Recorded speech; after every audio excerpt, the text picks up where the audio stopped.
एक मित्र बड़े परेशान थे। मुझसे कहने लगे कि मुझे लगता है कि कर्मों के फल का वितरण ठीक प्रकार से नहीं हो रहा। बेईमानी करने वाले बड़े बड़े बंगले बना रहे हैं, बड़ी बड़ी गाड़ियों में घूम रहे हैं, और जो ईमानदारी से जी रहा है वो बड़ा दुखी है, परेशान है, बड़े अभावों में जी रहा है। फिर ये बात कि सबको अपने कर्मों का फल मिलता है झूठी साबित हो जाती है। अब मुझे ही ले लो, हमेशा ईमानदारी से जीता आया और आज तक मुझे कोई सुख नहीं मिला। और वहीं फलाने व्यक्ति को देख लो, बेईमानी से जीता आया, सारे 2 नंबर के धंधे किए और आज कितना सुखी है। 2-2 3-3 बंगले बना रखे हैं, बड़ी बड़ी गाड़ियां, आगे पीछे नौकर चाकर घूमते हैं। फिर ये कैसा कर्मों का फल है?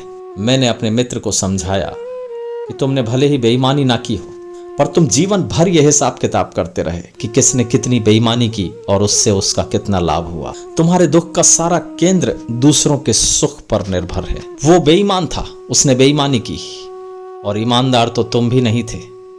तुम भी बेईमान ही थे, पर तुम कायर थे, इसलिए बेईमानी ना कर पाए।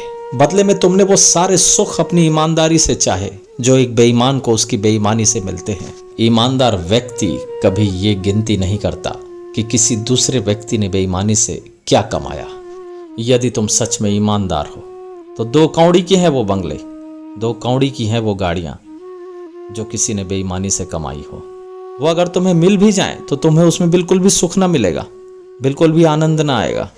और यदि तुम्हारे अंदर दूसरे की संपत्ति देखकर ईर्ष्या पैदा होती हो, तुम्हें यह लगता हो कि उसका अधिकारी तो मैं था, पर यह दूसरे को कैसे मिल गई, तो एक बार फिर विचार करने की आवश्यकता है, आत्मविश्लेषण करने की आवश्यकता है। क्योंकि उस बेईमान व्यक्ति ने तो पूरी ईमानदारी से बेईमानी की, पर तुम बेईमानी करने में भी ईमानदार ना रह पाए।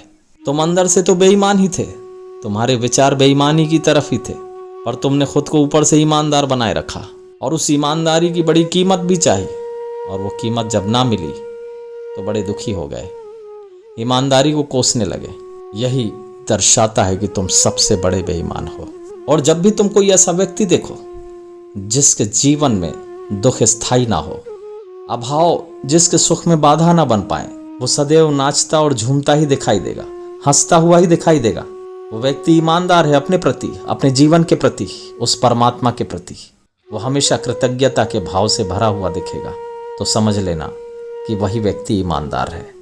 और जो ये ईमानदारों की फौज आगे पीछे दिखाई देती है, तो समझ लेना कि ये कायर बेईमान है, जिनमें बेईमानी करने का साहस नहीं था, इसीलिए ये स्वयं को ईमानदार बनाए बैठे हैं।